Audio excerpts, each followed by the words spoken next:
Here's a quick review of the Lisle pedal depressor. It comes shrink wrapped on cardboard backing. To assemble, just screw the two pieces together.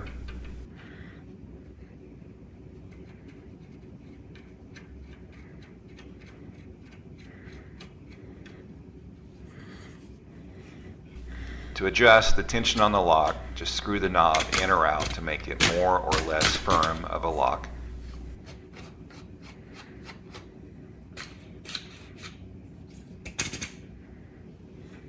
To use, just place the end on the pedal you want to hold down and then the other end with the lock and hook on the steering wheel.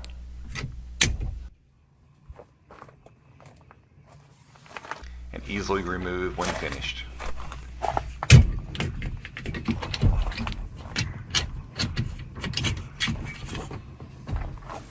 This works great for holding down the brake pedal so you can check the brake lights by yourself.